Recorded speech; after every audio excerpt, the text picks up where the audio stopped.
এক নম্বর হলো যে আমরা কিন্তু ব্যবসায়ী মহল থেকে একেবারে ডে ওয়ান থেকে বলে আসছি যে যতদিন না নির্বাচনটা হয়ে যাবে ততদিন পর্যন্ত আমরা সাফার করতেই থাকবো এবং আমরা প্রত্যেক দিন 10 দিন করে পেছাতে থাকবো। এখন নির্বাচনের তারিখটা চলে আসার কারণে হ্যাঁ অফকোর্স এটা পুরো দেশেই একটা স্বস্তির হাওয়া বইছে। আমরাও একটা কমফোর্ট জোনে বা আমরাও একটা বিশ্বাসের জায়গা খুঁজে পাচ্ছি মনে হয়, একটা আশার আলো দেখছি। আমি আমি সবসময় এইভাবে জাস্টিফাই করেছি বা আমার পয়েন্ট অফ ভিউটা ছিল যে নির্বাচিত সরকার ছাড়া আর পলিটিক্যাল সরকার ছাড়া এই দুটো তো একটার মধ্যেই চলে আসে। দেশের লোকের সাথে, প্রান্তিক পর্যায়ের লোকের সাথে দেশের টপের ডিসকানেক্ট হয়ে যায়। ঠিক এটাই হয়েছে অ্যান্ড উই হ্যাভ সাফার্ড। এটা আমার লাইফ টাইমে দুটো মেজর দেখলাম, এরকম মেজর টাইম দেখলাম, দুটোতেই কিন্তু ইকোনমি সাফার করেছে।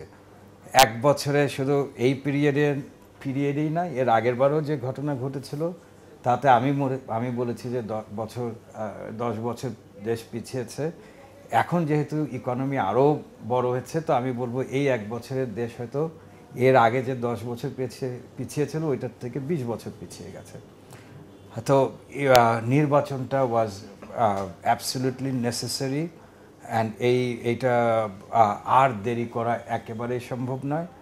আমার মনে হয় যে যত তাড়াতাড়ি সম্ভব, সরকার বলছে ফেব্রুয়ারি, আমার মনে হয় যে এই জায়গাটাতেও একটা ভুল করছে। কেন একটা সরকার আপনার গিয়ে ফেব্রুয়ারিতে নির্বাচন করে আসবে, তার পরেই পাবে রমজান, তার 3 মাসের মধ্যে তাকে দেশের বাজেট দিতে হবে।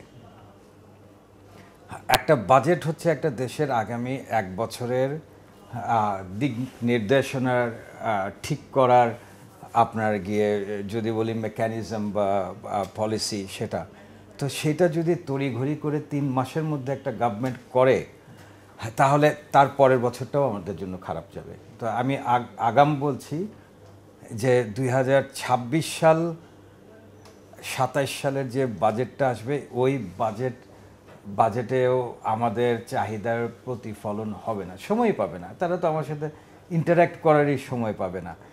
এই নির্বাচনটাই যদি আরও আগে হতো, নভেম্বরে যদি হয়ে যেত, তাহলে মেবি আমরা 26 থেকে উত্তোলনের দিকে যাওয়াটা শুরু করতে পারতাম। নতুন গভর্নমেন্টকেও তো টাইম দিতে হবে আপনার।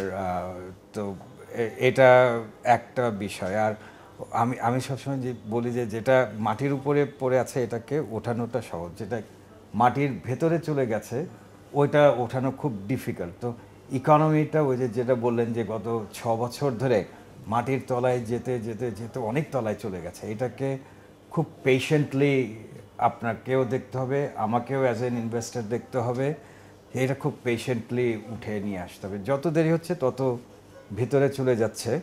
অ্যান্ড এখন একেবারে যেহেতু ডিক্লেয়ার হয়েই গেছে, তার মানে এই না যে আমি কালকের থেকে ইনভেস্টমেন্ট করতে পারবো।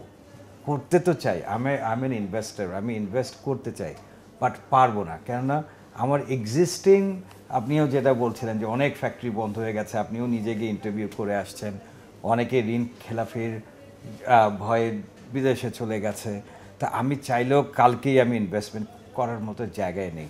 আমাকে আমার এক্সিস্টিং ইনভেস্টমেন্টটাকে রক্ষা করার জন্য আগে গার্ডেড হতে হবে। তো নতুন যে গভর্নমেন্ট আসবে তার কাছেও আমাদের এই অনুরোধই থাকবে যে আপনি দেশে ইনভেস্টমেন্ট নিয়ে আসেন, ফরেন ইনভেস্টমেন্ট নিয়ে আসেন, নতুন ইনভেস্টমেন্টের কথা চিন্তা করেন, কিন্তু আগে এক্সিস্টিং ইনভেস্টমেন্ট প্রোটেক্ট করার জন্য আপনি আপনার পদক্ষেপগুলো নেবেন, আপনার ব্যবসায়ীদের সাথে আলাপ করবেন, পলিসি মেকারসদের সাথে আলাপ করবেন।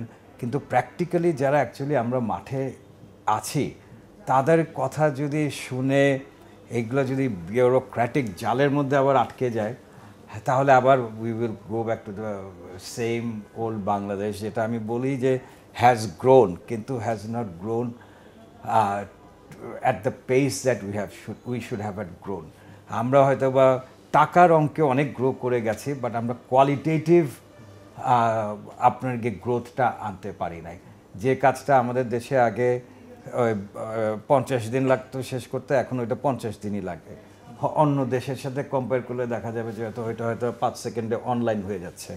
এত ম্যান ডিপেন্ডেন্ট একটা দেশ এই আপনার গিয়ে এখন তো শুধু আর আমরা বলি না সফটওয়্যারের যুগে, এখন বলি আর্টিফিশিয়াল ইন্টেলিজেন্সের যুগে। এখনও আমরা কোয়ালিটেটিভ প্যারামিটার্সগুলোতে পিছিয়ে আছি।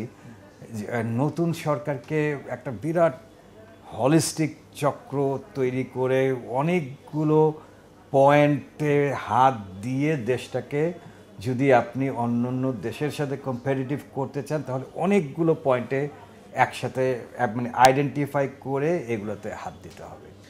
আপনার গিয়ে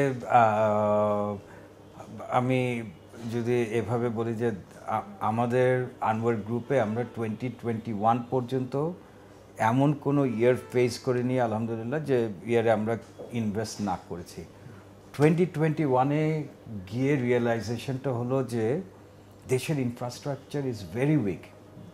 দেশের ইনফ্রাস্ট্রাকচার এত উইক যে এটা যেভাবে গ্রো করেছে ওইটার ভাগটা নেওয়ার মতো ইনফ্রাস্ট্রাকচার তৈরি করা হয় নাই।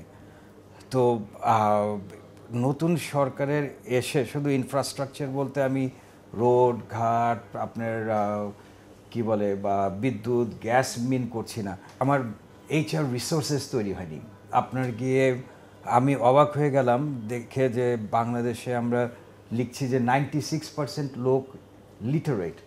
তো লিটারেসির ডেফিনেশন চেঞ্জ করতে হবে। এখন লিটারেট মানে যে নাম লিখতে পারে সেই নাকি লিটারেট। তো আপনি যদি আমাকে কোয়ালিটি পিপল না দেন, আমি হয়তো একটা ইনভেস্টমেন্ট করে ফেলবো, কিন্তু আমি সাফার করতে থাকবো।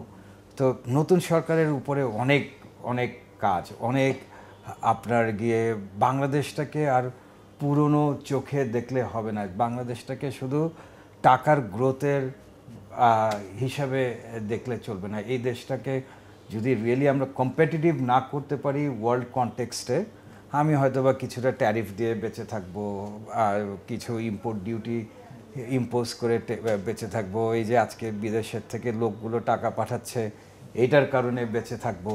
বাট ইন রিয়েল সেন্স আমি কারোর সাথে যুদ্ধ করতে পারবো না। আমি এর আগেও বলেছি যে আমেরিকা যেটা করছে ট্যারিফ, আমি থাকলে আমি ঠিক তাই করতাম, কেন ওটা ওর দেশের ইন্টারেস্টের জন্য করছে। তো ওটা করতেও আজকে বাধ্য হয়েছে, কেননা সে অন্য সব ইন্ডাস্ট্রিতে কম্পিটিটিভনেস হারিয়ে ফেলেছে। এই কারণে তাকে এটা করতে হচ্ছে। হয়তো তার অনেক অন্য জায়গাতে আপনার গিয়ে অ্যাডভান্টেজেস রয়ে গেছে, আমি ওগুলোতে যেতে চাই না, বাট ও কম্পিটিটিভনেস হারিয়ে ফেলার কারণে তার দেশের প্রোটেকশনের জন্য এটা করছে। তো আমি বলবো যে নতুন সরকারের আমি জানি যে নতুনভাবে তারা ভাববেন। কিছু খুব ইয়াং ছেলে পেলে দেখছি, পার্টিকুলারলি 2-1জনকে দেখছি সব জায়গাতে খুব ব্রাইট ভিউজ তুলে ধরছে। তো এগুলো জায়গাতে তাদেরকে কাজ করতে হবে। বাংলাদেশটা আমি অনেক সময় বলি যে কথার দেশ, অ্যান্ড এইটাকে অত তাড়াতাড়ি চেঞ্জ করা সম্ভব না। তো কথার থেকে আমাদেরকে চেঞ্জ করে কাজের দেশে পরিণত হবে। আমি একেবারে রেসপন্সিবিলিটি নিয়ে বলছি, আমাকে যদি কেউ ক্রিটিসাইজ করতে চায় তো করতে পারে। বাংলাদেশ কোনো সেক্টরেই কম্পিটিটিভ না। আমি যদি বাংলাদেশের কথা বলি, হ্যাঁ আপনি বলতে পারেন আমি গার্মেন্টসে কম্পিটিটিভ। আপনি গার্মেন্টসে কম্পিটিটিভ বিকজ আমি আমার লোককে ঠিক ওয়েজেস পে করছি না বলে। এটা যদি আপনি ওয়ার্ল্ড কনটেক্সটে নিয়ে আসেন, আমি পে করছি না বলে আমি কম্প্যারিটিভ। বাংলাদেশের অ্যাকচুয়ালি কোনো ইফিসিয়েন্সি লেভেলের দিক থেকে কোনো জায়গাতে কোনোভাবে আমাকে দেখাতে পারবেন না যে আমরা একটা ইফিশিয়েন্ট দেশ।